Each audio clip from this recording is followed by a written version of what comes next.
Good evening, welcome to News Now on TV360. I'm Thelma Ukuru.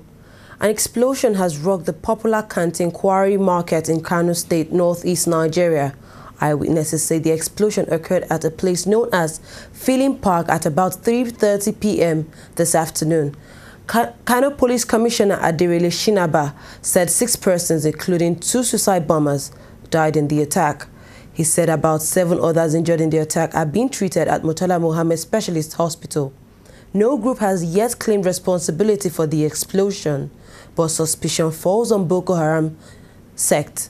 Barely a week ago, multiple explosions had rocked the Kano Central Mosque, killing more than 100 people and injuring hundreds of others.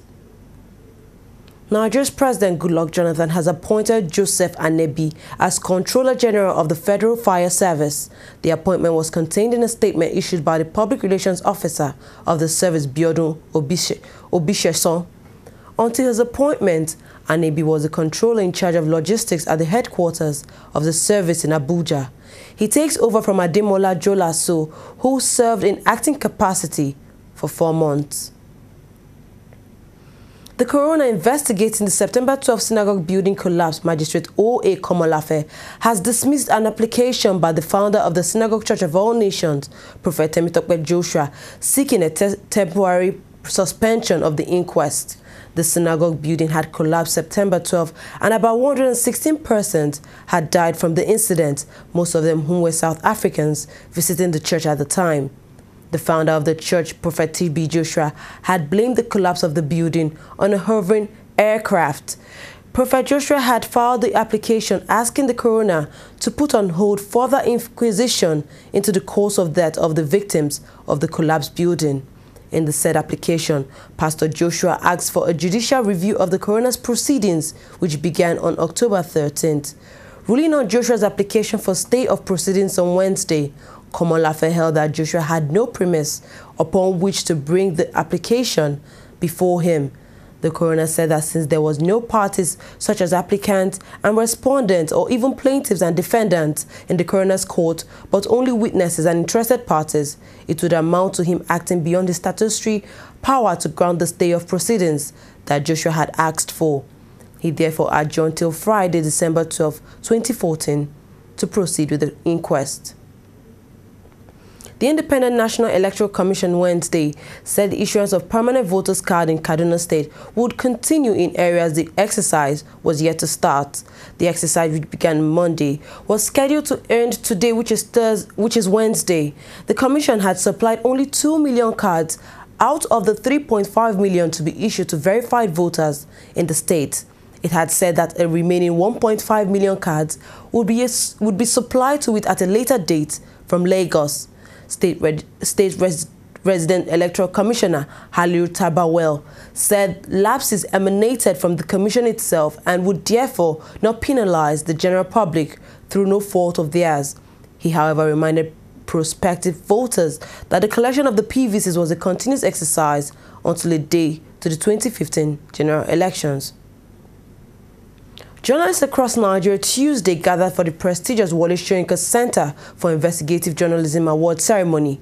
The award, which is highly contested, seeks to recognize journalists of all genres for their efforts in investigative journalism. It was held here in Lagos with over 200 people in attendance.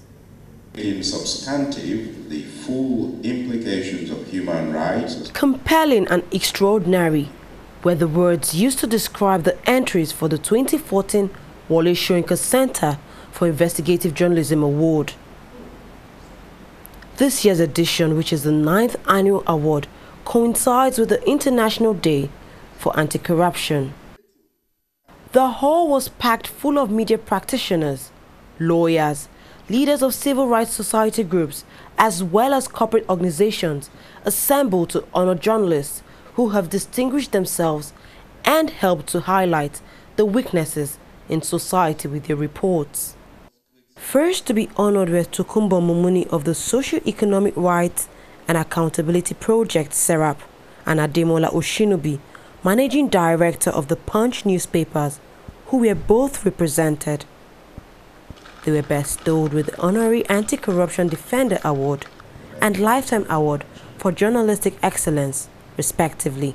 Sir Oshinobi, along with his team, has worked hard to protect the Punch brand from corrupt practices and encourage a culture of thoroughness in news reporting.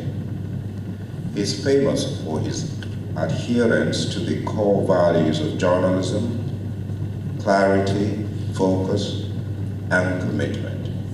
SYRAC regularly brings cases before Nigerian courts, ECOWAS Court, African Commission on Human and People's Rights, and the African Court on Human and People's Rights, which raise issues of fundamental importance in human rights and anti-corruption laws and standards, and potentially can help to influence positive legal reforms, policy development, jurisprudence, or shape public opinion.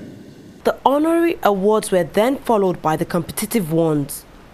Winners were named and presented with plaques and monetary prizes for their unique works.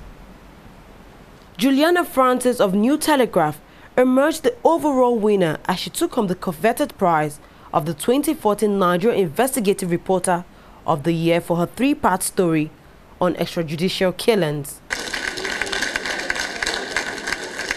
Apart from the regular award categories, this year's event saw the Wole Soyinka Center for Investigative Journalism, in partnership with the Netherlands Embassy, award the best work, highlighting the plight of girls and women in the Report Women category. Tobore Ovori of Premium Times emerged the winner. It's almost 12 months since this story was published, and Tobore is here to recover from the trauma she experienced covering this story. So Tobore is away in the United States. I'm here to represent Tobore, and it's with mixed feeling really that I'm receiving this award, because I wish Tobore were here herself to be celebrated for this exceptional work. The risk we took was worth it. And I'm going to call Tobore right away to break the good news that at least you have something to show for your effort. Also recently introduced was the Vin Martin Ilo $3,000 grant for the best work in the broadcast category. TV Continental reporter Emekalam Kelechi Ezewanne emerged winner of the award. The winner of the Van Martin Ilo grant of 500,000 naira.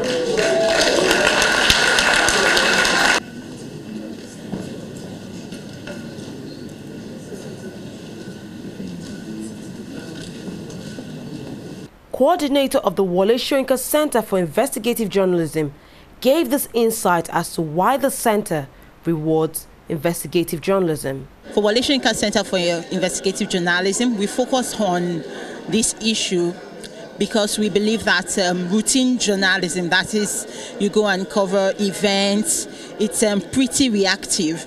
But what we really need for the media to make the change that it can make is for the journalists to be proactive, to go in search of news, to go, even if you have a press release, to read between the lines and then investigate the issues that are raised and unearth what would normally have not been released to the public, so that we can all move society forward. The awardees also gave their own take on how investigative journalism is faring in Nigeria. There is little or none being done, especially in the broadcast sector, and more needs to be done because to a large extent the time that is given and the resources that are given to broadcast investigative journalists is not enough. So there is that need for us to search and dedicate time and resources. Media owners need to look inwards and make sure that more investigative stories are done, because that's exactly what will change the environment. The day-to-day stories won't make much change like the investigative stories. As journalists or as investigative journalists, we do try, but then there's so much that needs to be done. We need to get our facts right. We need to pay attention to details. But then I think under the circumstances that we find ourselves, we try the best we can with the resources available to us. But then we can try harder. The road to investigative journalism is certainly not a bed of roses. Here is what Juliana Francis, the overall winner of the night, had to say to anyone seeking to dive into that genre of journalism. You should do stories that are passionate to you, not because you want to win an award. I've never won any award. I know I write good stories. I've been on the beat for too long not to know when a good story is. But I've never really taken time to say, yes, I want to put in for this story. I pursue story because I feel, because I'm moved, and this was what actually propelled me to do this story. The Wole Soyinka Center for Investigative Journalism Award, currently in its 9th year, is aimed at exposing corruption, regulatory failures, and human rights abuses with the tool of investigative journalism. Welcome back. We'll take a short break now. When we come back, News Now will continue. Every day, every hour, and every minute, news break in Nigeria. Things happen so fast, it's most times difficult to track and comprehend them. But that's what we do right here on DEJE 360. 2015, would you want to come back again? It's like asking Jesus Christ if he knew he was going to die, will you want to come back as the savior of the world again? We do not just help you track the stories, we break them down, explore all the angles, analyze the issues so that you can fully comprehend the stories and use them to make the right decisions.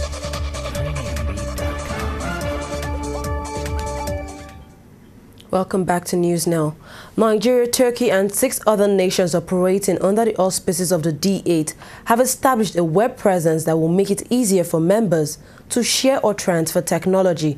Director General, National Office for Technology Acquisition and Promotion, Dr. Umar Blender, made the disclosure in Abuja Tuesday at the opening of DEJE Technology Transfer and Exchange Network.